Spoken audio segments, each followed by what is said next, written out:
1. Hey everyone, welcome to Powering Through Adversity, a series where we talk about how you can overcome adversity in the COVID-19 world. If you've been laid off or are feeling unsure about your financial situation, we want you to know you are not alone and we want to help. I'm Sam Kwong, aka Sammy K. And I'm Matt Diamond, aka Matty D, and we are both reformed CPAs turned veteran recruiters inspired to support our global community that have been economically impacted by COVID-19 and its aftermath. We hope you enjoyed the show. All right, we're going live in 3, 2, 1. All right, welcome back to another episode of Powering Through Adversity. Sam, good to see you again, buddy. How's it going, buddy? Yeah, all right, let's get into it. So today, for everyone out there, we are going to be jumping into getting laid off. You could call it being fired, shit canned, laid off, whatever you want to call it. It sucks. It's like you are being the one broken up with in a career way, and it just hurts. And both Sam and I have been impacted by a layoff, both early on in our career. And what we want to do today is talk about our experiences going through that tough experience, but also rewarding in a lot of ways. What we learned from it, advices we would give to our former selves, and hopefully by sharing all that information, pass that along to you as to, if you are currently being impacted by one, or if you are eventually ever going to be impacted by one. You can use this as a little bit of a guide on how you can get through it both mentally and tactically. So Sam, why don't you kick us off? Tell us a little bit more about when you got laid off. What was it like? A little bit of the backstory, all that stuff. Of course, I'm going first. Hey, Matt. Yeah. You jump off the cliff. You go through the river. You are the first wildebeest for all the lions to take down. That's you. Yeah. I'm going to watch you get eaten and then I'll cross. No, that's perfect. Well, here's the situation. To put a date on it, it dates back to when this happened, which was approximately July 2nd, 2013. Now, why do I remember the...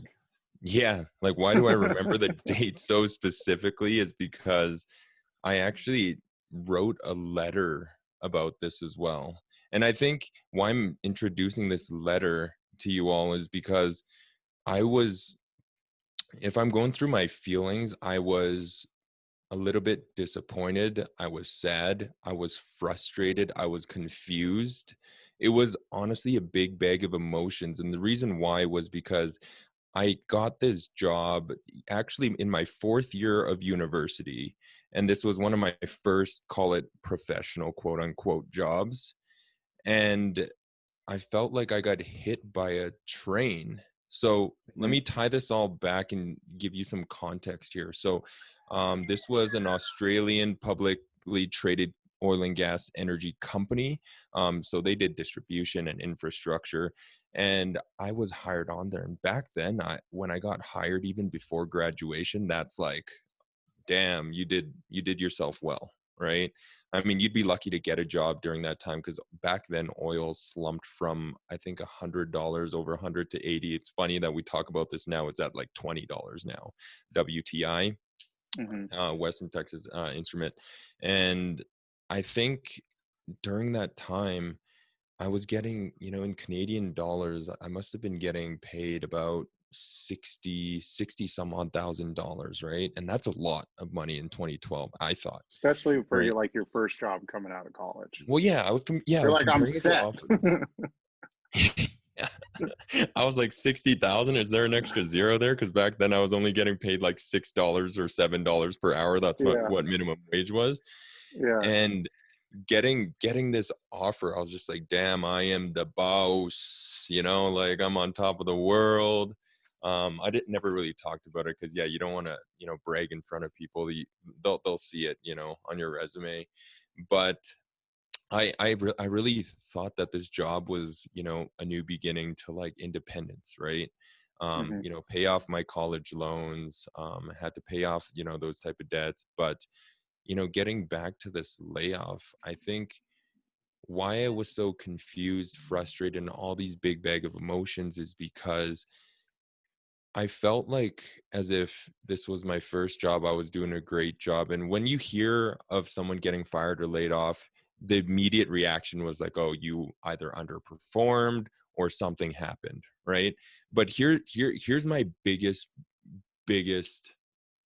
I would say, takeaway or criticism is that lay me off, fire me, whatever it is, but allow me to have closure, right? Give me the factual reasoning and the details. And so let me paint some context, additional context. So, Matt, this letter, when it was actually served to me, it came, and I remember specifically, it was, the explanation was, we do not have enough workload, right? I think the exact verbiage for it is, we made a decision based on the current workload and subsequent requirements for your services within our organization, and we no longer need it, right? Due to restructuring or something like that, right? Yada yada. And so when I read that, where the confusion came in was, a week ago, I was talking to the manager about, hey, what's the future like, with the company and all that. And he told me, hey, there's a lot of work to be done. And so that's where I was like, okay, where's the mismatch? And so I think walking you through all this, the confusion was not being able to get closure. So then you ask the question, okay, why was I actually really upset? Like, really, when I came down to it, sure, you're confused. Sure, they just, decided to, throw a generic reasoning or reasoning for that. But deep down, what was the actual symptom? Like, why was I having a panic attack or a heartache, or what really bothered me? And I think for me, even back then in the letter, I specified this, it really boiled down to the fundamentals of trust, right? In which you shouldn't really be lied to. And in addition, with the respect that, respect should be reciprocated. And so I feel as if I put a lot of time into this job. It was my first job, but to not have a follow-up reasoning really, I didn't even know how to Mhm. deal with it. Now, obviously, hindsight's 2020, 10 years later, actually 8 years later, Mhm. I'm in the recruiting industry. And so I fully understand what layoffs are like. And with COVID happening, there's a lot of layoffs. So I understand those impacts. But the problem that I saw 8 years ago is not any different than it is in the current state, if that makes sense. Mhm. Mhm. And so it sounds like one of the biggest reasons Mhm. you feel scorned is because you weren't given that like finality or closure, right? That Mhm. information as to, maybe why they decided to proceed with it. I mean, is that correct? Yeah, Right? it really was. And no, the thing that bothered me the most though was like what I just stated, even, a couple minutes ago, which was I sat in the office and talked to them, Mhm. face to face, right? Mhm. And talking about, hey, what's the future looking like, what are the next few months going to look like, how's the business? Because like when you're in the energy sector, you track what's happening, right? And when I see oil and gas prices actually, slumping down a bit, I'm like, hey, it's normal to ask, hey, what do you think of, our business, right, and where it's trending? But to be told one thing and the action reciprocates as the opposite, Mhm. the adverse effect, I'm like, okay, what's missing, Yeah. right? And why not tell me in that same meeting when I ask you the question, hey, you know what, Sam, we're thinking of, downsizing soon, right? I mean, obviously a lot of this stuff, I get it, it's confidential, right? Mhm. But Yeah. here's the biggest thing, Matt. Like when I got laid off, like at least give me some dignity where it's like I get closure. And the reason why I say that is, Matt, like my coworkers would ask me, hey, Sam, what happened? Right? Because they really missed me at work. And I was like, should I have an answer here? Mhm. Right? Or should I give them the generic, right? Which was what was Yeah. said on the offer letter, Yeah. which was not true. Yeah. And I think, going into, my story a little bit later, and I think the reason why that, correct me if I'm wrong, but the closure is so hard when you don't get some sort of reasoning or logic behind it. because the mind defaults to the worst case scenario, right? It's like your imagination runs wild and you end up personalizing it. You end up saying, oh, Mhm. this happened because of me, right? And you replay stories in your head of like, maybe it was this situation where like I made this stupid mistake, or maybe it was that one time I showed up from work 15 minutes late. And I think that was one of the biggest things, at least, and obviously I'll share my story, but that was Mhm. one of the biggest things until I could start to get past the idea that this was because of me or something that I did. I really wasn't able to move forward and move past it and get back on my feet. That Mhm. personalization piece is so hard. And, I think, again, with us both being in recruiting now, Yeah. we get the other side of it. The United States, even more so than Canada, but both countries are Mhm. very litigious in nature, and a lot of companies, for better or worse, default to the minimum amount of feedback that they provide to candidates because they don't want to get into a lawsuit, which is unfortunate. And so they default to nothing. Mhm. And so if you're out there and you're being impacted by a layoff, or you have been be impacted by a layoff, that's the first thing I would say to you is get comfortable that the idea that you might not get that information. And I liken it back. There's so many parallels with recruiting in the dating world. If you're in a Mhm. romantic relationship and someone breaks up with you, the response is always something akin to like, it's not you, it's me. Right. Mhm. And that's it. That's all you get. But it's just the filler response. It's Mhm. only in very rare, unique situations where it was a very deep relationship where the person will actually peel back the layers and say, you know what, here's why I actually don't think we're compatible. And so again, you end up personalizing it because you don't have the truth of the reality. And so you have to find some sort of closure on your own as a result. And it just sucks. But Mhm. I appreciate and I commend you, Sam, for sharing your story, Mhm. because it's, that in itself to me is closure. This Mhm. podcast right now, sharing that story, is in a way finding closure. Well, And that's why it Matt, like that's why I had to write the letter and like let me make it clear. I found closure. And I think for me, our stories are a bit different in the sense where, Mhm. you kind of personalized it from what I hear, Yeah, right? yeah, I did probably 10% of that, but 90% I was still adamant, like, I need a response from you. And so yeah, that's why I wrote that letter. And I think the biggest kicker to the letter was that it allowed me to lay out my thoughts. Why was I upset? What actually happened, right? And where are my discomforts? Because when you write a 4 or 5 page diary or a response or a journal, you really have to think through what's on paper, right? yeah, totally. And I think the reason why I had closure is because my personal belief is that with any company, you make the decision based on your personal values. And my value was being having altruistic relationships, and it was also family at the time as well, right? Yeah, And the reason why I bring family and how this ties into the story is because during that time, now I'm actually making a guess, right? Because back then I was still guessing about this. Was I laid off because I took extra time off after a holiday? And yeah, that was another scenario in there where I was like, was it that? Right. yeah, And so I wanted to closure. And the reason why I bring that up is because a couple of weeks, I would say a week after I came back from a 2.5 or 2 week holiday, my parents, both of them actually got very ill, one after the other. And the manager back then told me, hey, be honest, give him the full details and the inside and out, and he would be there to support. And I did that, and I let them know, like, my dad had like a slight heart attack, and my mom actually went, into the emergency, right?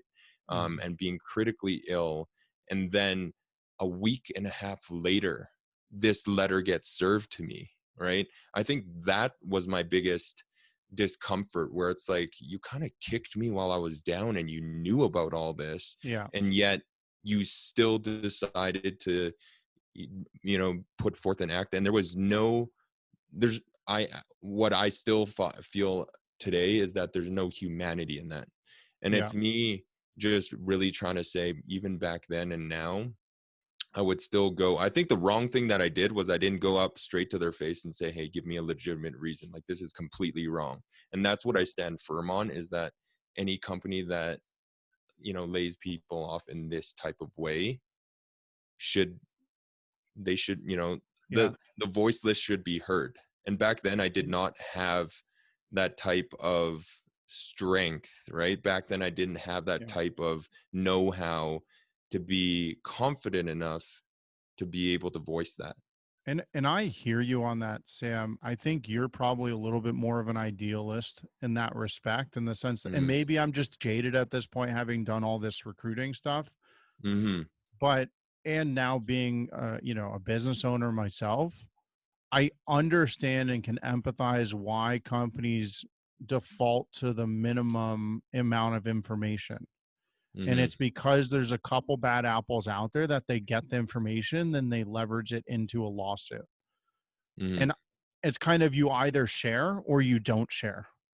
And that's Mm-hmm. why, as much as I would love to live in a world where every company shares that feedback, and I think to some extent the human on the other end wants to share it, um, the legal departments oftentimes prevent it. And that's why my message to candidates out there is, get comfortable with the idea. Like, find a way, like Sam, to find your closure, if that means doing a journaling piece.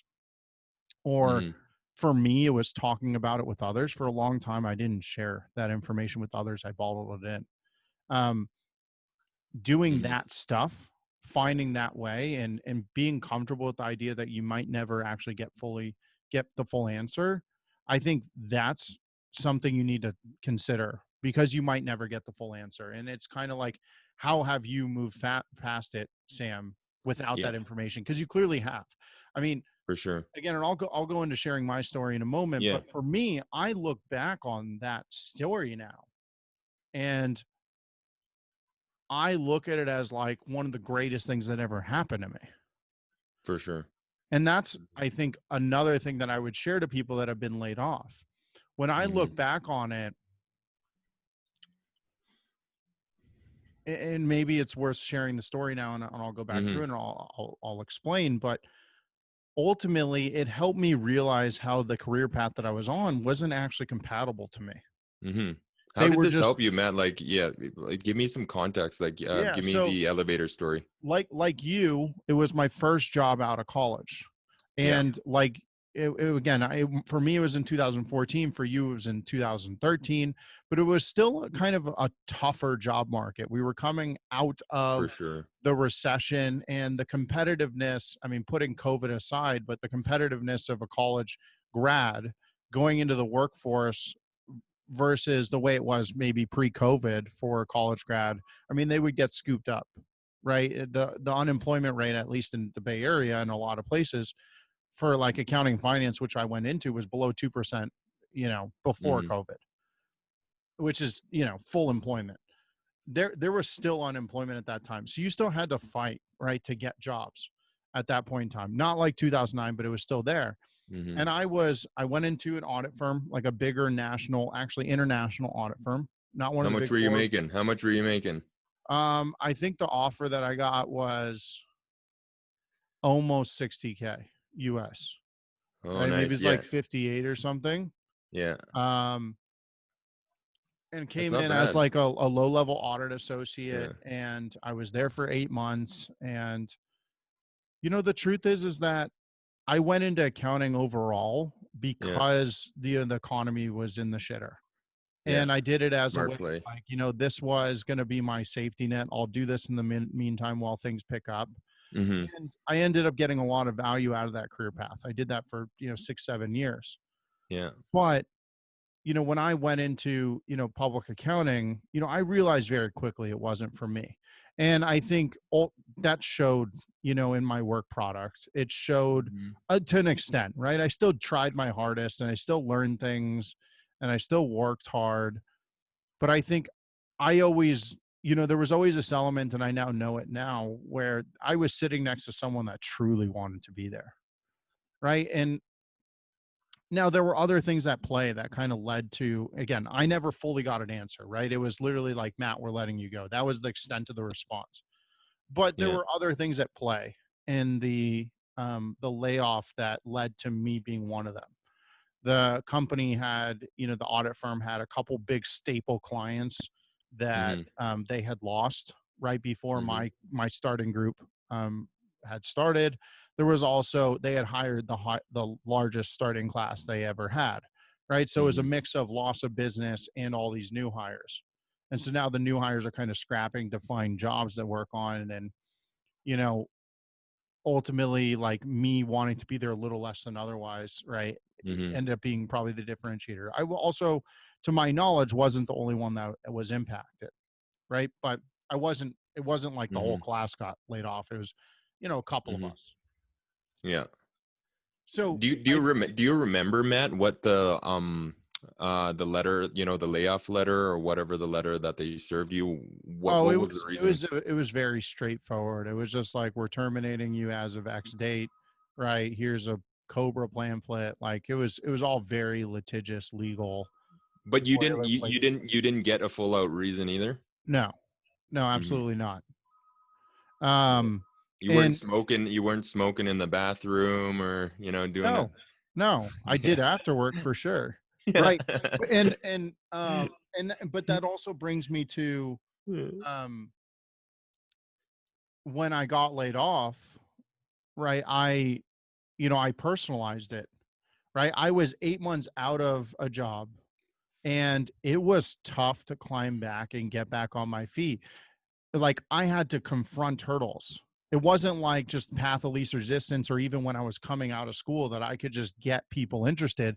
Now I had a story to explain. I had a mark on my record that had to be Hmm. explained.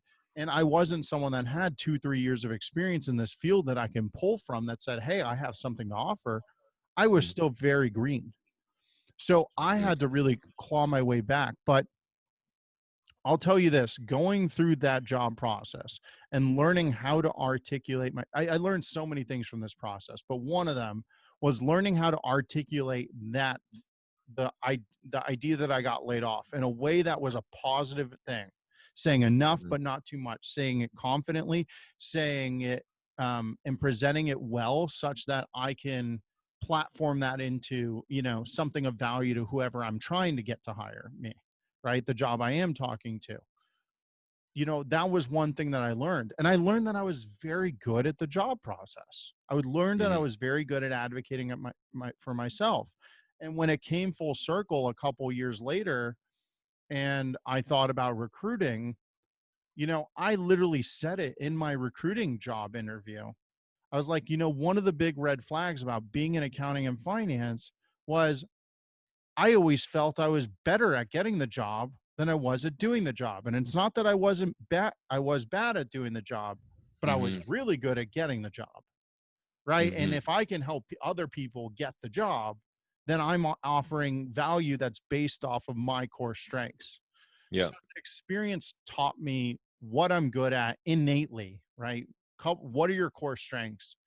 Right? For me, it helped me start to define, I'm good with relationships. I'm good with people. I'm good with communication. I'm good with brokering expectations. That's what you do in recruiting. Hmm. And Hmm. finding a place where I can apply those, rather than being in a world where maybe I was betting on my lesser traits and trying to elevate them. Yeah, for sure. Yeah, and I think, Matt, aside from us, like, I know that there's probably a lot of others that personalize this feeling, and I think my biggest rule of thumb here is make decisions, work decisions when you take a job offer, make value-based decisions. And what I really mean by this is the only reason why I've had closure on this is because my biggest suggestion is that you go back to the first question that you're asked in the interview. Why do you want to work for this company? Totally. And that question should be geared towards your values, so that if those values are out of place, you have some reconciling to do. And so I remember, like, back then, I specifically mentioned I admire a workplace that caters to altruistic relationships, and one that is high importance. I care a lot about family. I want to make sure that I do a good job here, inside and outside. And when I say family, it's not just the people at home, it's my work. I call my work people my family as well, because you spend 80% of the time at the office. Like if you take 5 days out of the 7, it's a good 80%, right? Yeah. And so that's why I say value-based decisions when it comes to taking job offers and turning down job offers is very, very key. And I think the reason why I had the closure was because of this. I went back and was like, you know what? I think for me, I never really personalized it because I felt as if these values were broken. And it's almost like it's like a marriage, Matt, right? You lie to me, okay, sure, right? We talk it through, like, don't do it to me again, all that stuff, right? But I feel as if the value of saying one thing, doing another, and then there was no trust in that relationship. Yeah. Really, the whole thing came crashing down, Well, you know? and that's another thing that I think I took to back once I separated from it and I looked back on the situation, and you feel a little bit scorned for a place that you had committed to, and then, they cut you in that way. You feel hurt, but you also look back and I've said this many times before on this podcast, it reveals their character as a company. For sure. And better learn that now than work for them for 5 years and invest a ton of time and effort and then find out that this is who they are. Mm-hmm. So sure, I definitely think that that's a great takeaway, right? And that's where it's like, anything in life, including being laid off, can always be seen as, how is this happening for you, not to you, right? Mm-hmm. Until you can switch from for you or switch to for you from to you, you're Yeah. always just going to be stuck in that hole of replaying the loop of the trauma, Yeah. right? And you have to break that loop somehow. Yeah. But for me, I also felt like I don't think that they were completely off in their reasoning, right? Like, Mm-hmm. I didn't want to be there like a lot of other people wanted to be there. And for you, it was an accounting and finance job, correct me if I'm wrong. And It was, yeah. you did continue to do accounting and finance, but don't you Mm-hmm. think that there was some small nugget or kernel in there of learning about yourself that said maybe accounting and finance isn't for you long term? Mm-hmm. See, I that's a mean, good do you question. think? Like, continue. Sorry. I think you No, had go another ahead. part. Go ahead. Like, so if I heard the question correctly, it was like the accounting and finance piece. But Matt, like personally, when I say value-based decision making, it's not even the accounting and finance piece. It is, I'll put it very simply, okay? If you are a company and you have the right values and you treat me like a real person, I'll work with you at McDonald's. I'll apply, and you know this from my blue collar background, right? Like, I'll work for you as long as you say, hey, you know what, we got some work to do. Let's just work hard. This is how much we're going to get paid. And I think we're going to be really successful here, right? And these are the expectations, right? But if you pay me that $60,000 and you're not giving me the dignity, the humanity, or the trust, or the altruistic relationships, then keep your money. I'd rather go and volunteer. So I get all that from a values perspective, but one Mm-hmm. of the values that I think is a big above and beyond the accounting and finance Yeah. is, I want for everyone as a recruiter, like what drives me from a values perspective is that Yeah. everybody's in a pathway that bets on who they are truly.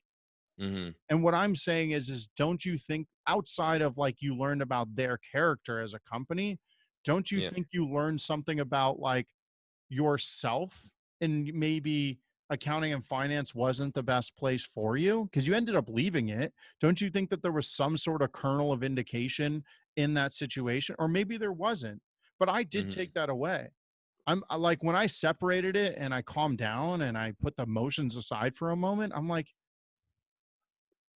when I left that day, there was equal parts being pissed off because I was scorned and equal Yeah. parts relief because I felt like I was an imposter in a world that I didn't even want to be in the first place.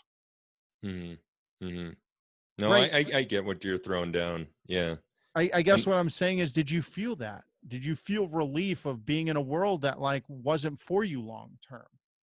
I would say I didn't, and the reason why is because I was only there for like a year or a year and a half, and So you didn't know yet. yeah, I didn't know. Medium to longer answer is the fact that I felt as if accounting and finance is so broad that I only saw a speck of what that was, Yeah. right? And so with accounting and finance, I knew that I wanted to learn more, but to your point, I get it. Working at the company made me realize that I did not want to focus just on GL reconciliations. That's what I was doing at the time, like Yeah. intercompany transactions, transfer price, and I know I'm getting technical with the accounting stuff, right? But you're a CPA, Matt, so Yeah. I'll lay it off. But Let those were someone the else that type. would be more excited about it do it, you know? Yeah, and I was like, okay, this, looking after fixed assets, and like it's a publicly traded company, so these assets are in the billions of dollars. I'm just like, holy shit, like this is like, what is going on here, right? Yeah. And I think, to summarize your question, I feel like, yes, I understood that this piece of accounting and finance I did not like. And Yeah. I wanted to look at another part that was a little bit different. But I think the biggest learning, aside from the accounting and finance piece, is that I now know how to choose companies. I know now why I want to join a specific company, Yeah. right? And so I think that was like the biggest takeaway, because I think with the layoffs, it sucks. I mean, it's shitty because I know when this happened, like my uncle's a hard ass, and like back then, I was laid off, and I kind of told him, he's like, you know what? In my 40 or 50 years of career, I've never been laid off, and I was like, okay, that helps. Thank you. you know Yeah, and he's just like, but I see it but as like a welcome thing, because yeah. I think a lot of people get into a career path, honestly, based on some sort of stumbling into it. And without just based on inertia, they stay in that career path for the rest of their life. And to me, that is one of the saddest things in the world, Hmm. right? Hmm. People need to listen to themselves. People need to take inventory on what their core strengths are and try to find an area or an avenue or a career path that they can bet on those things. The holy grail to me is Hmm. finding a job you're good at and finding a job that you like. And if you can find those both, you've won. You've won. Right. And so that means not settling whatsoever. And I think a lot of the reason that I stayed in accounting and finance, like I left public accounting because I got laid off, and I went back into it because I was like, you're right. I didn't know what I didn't know, and I thought there was still more to Hmm. learn. And so I went into another public accounting firm, and it was no different. And then I was like, you know what? I really want to add value to companies above and beyond an audit opinion, because Yeah. doing all this work so a partner can sign off on it. And then I go to, a publicly traded company and work in their department. And I did all sorts of cool things.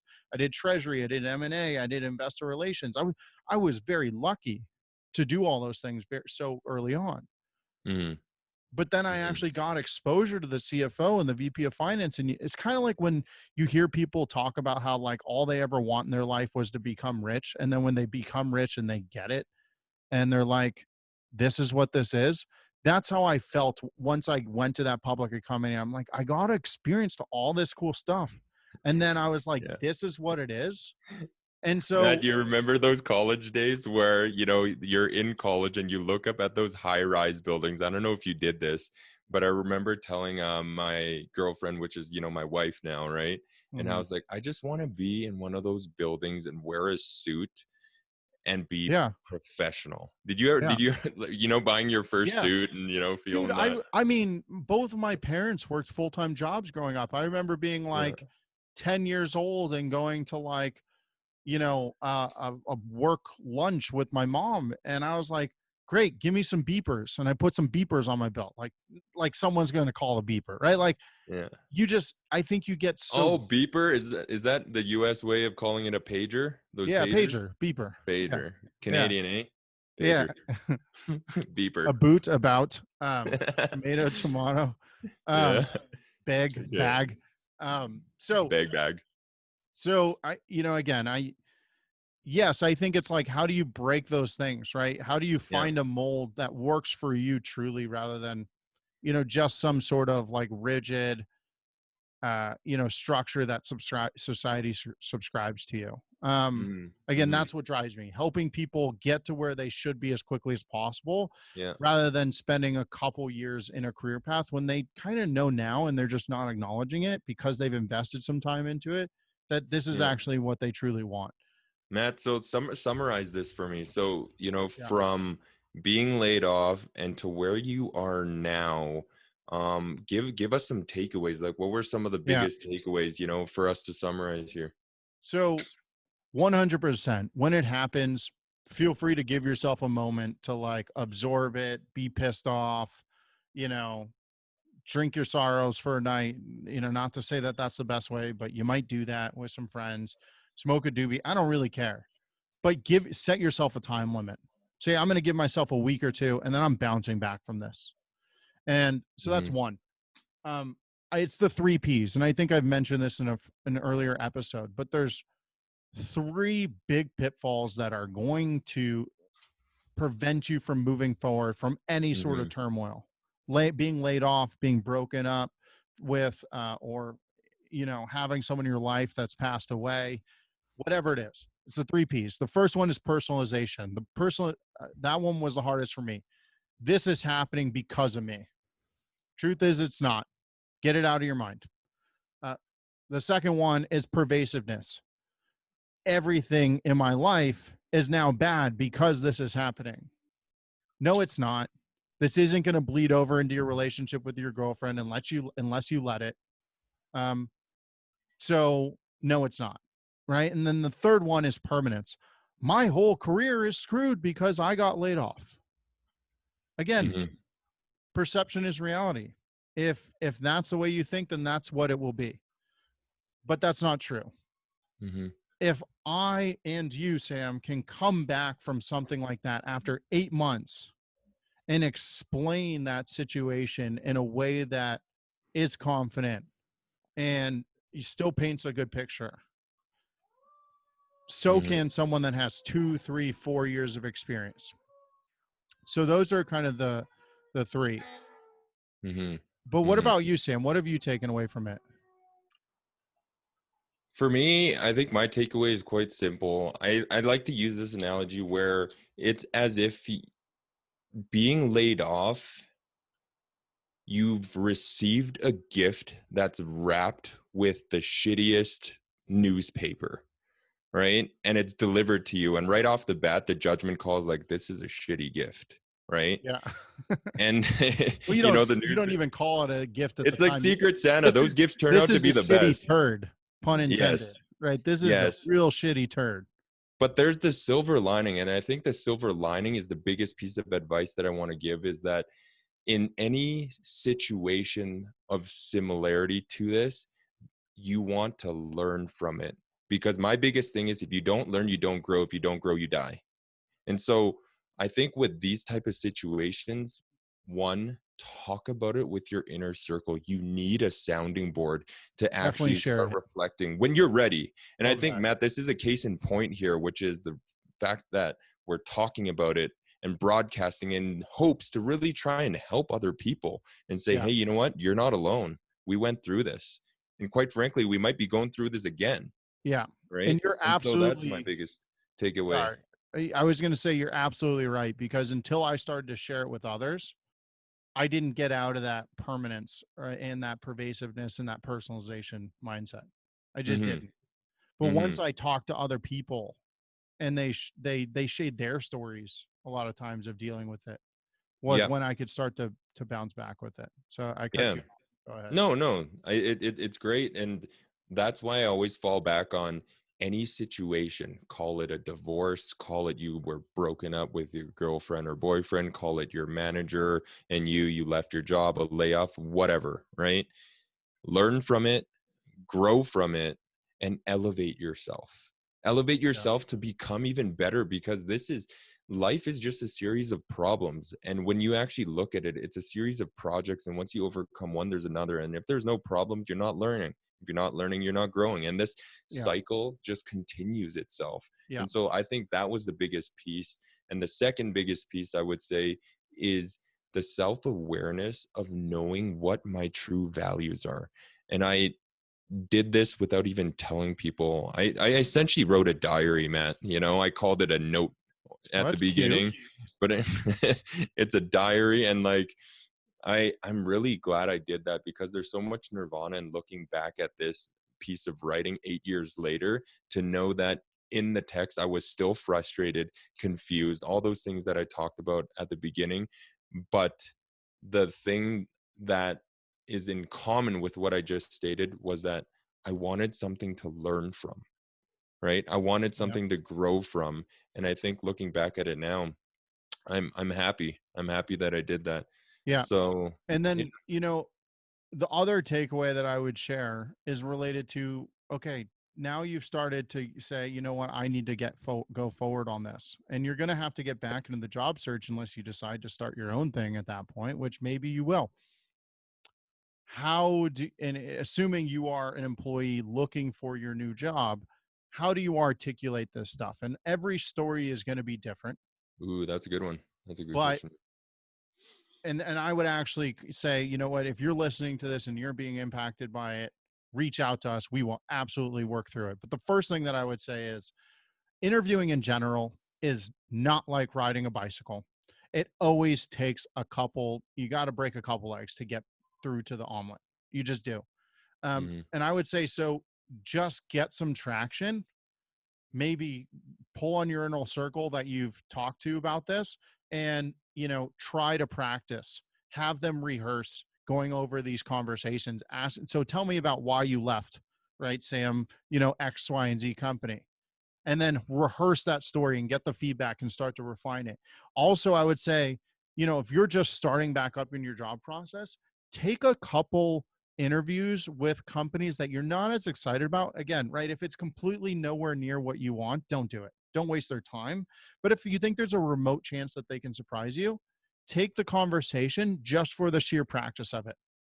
Mhm. And then afterwards, actually jot down notes about how you did what you could have done better, because you'll know at the time. And Mhm. so, but what I would say is a couple themes, because every situation is different. I can't give you specifics, Mhm. but the goal is saying enough, but not too much, right? Don't go down that rabbit hole of he said, she said, right? Find a way to give the 30-second pitch. The second thing I would say is sandwich it. I mean, this, right? It's called a shit sandwich, right? If you're ever Mhm. giving someone Mhm. feedback, right, you always got to start with the positivity. Here's what I did right. Here's, what I liked about it. Here's why I still value the company. Start with the positivity. Here's what ended up happening, provide the situation, and then lead it back into some sort of positivity. And I would say the biggest thing there that you do want to avoid is you do not want to come across like you're talking bad about your prior employer. Even if they treated you bad, it's a reflection on you if you put that out there. And Mhm. people will not respond positively to it.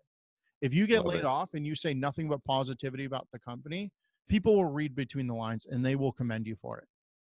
Mhm. So high Love level, it. those are the broad strokes. Without knowing specifically about your situation, I would go into detail. But I'll give you a little bit. You now know my story, so I'll give you kind of, again, I haven't done this in a while, but I'll try and give you the 30-second pitch about how I would respond to it. Right. So Mhm. Sam, you're interviewing me and you say, all right, Matt, tell me a little bit about why you left X, Y, and Z audit firm. And I would say, you know what? I had a lot of really good experience with them. I'm still very close with a lot of people there, and I thank them a ton for the experience that I had. Here's the situation, and it's a situation that really is not really tied to me personally, but unfortunately, I ended up getting the short end of the stick, just from a business perspective. They hired their biggest class to date of audit associates, of which I was one. And then right before we all started, they lost their two biggest anchor clients that went to competitors. And so that left a deficit in terms of work that would be provided. I was not the only one impacted. And while I wasn't there for an enormous amount of time, I did get a lot of really good experience. And Mhm. here's why, interviewer, I think I could be a really good fit at your firm. In the job description and based on everyone I've talked to, it looks like you're looking for X, Y, and Z. Sure, these areas I don't have as much exposure to, but here's why I think I'm adaptable. Here's why I'm hungry. Here's why I'm excited about it. And I'm Hmm. really, really looking forward to continuing the conversation with you. Right? Like, Great. boom, mic drop. Right? Hmm. Like, how could you not respect someone that delivers something in that way? And that pitch, that story, that crafting of that takes time to hone. And that's why I'm Hmm. saying go practice it, rehearse it with people. So that's my big takeaway. I mean, any thoughts on this, Sam, before we wrap up? Yeah, I would say that version is good. I mean, I have one spin-off of that, and the reason why I bring this up is because I would actually take what you said, which is, a summation of 75 or 80% of what you said, and add in the 25% of that value piece in there, right? And why I think that value, I keep talking about it, is because everyone should have a backbone. And again, Matt, your story here, I definitely understand. It's, a way to be optimistic, half glass full. Don't shit on other people's negativity, right? Don't talk shit about your company.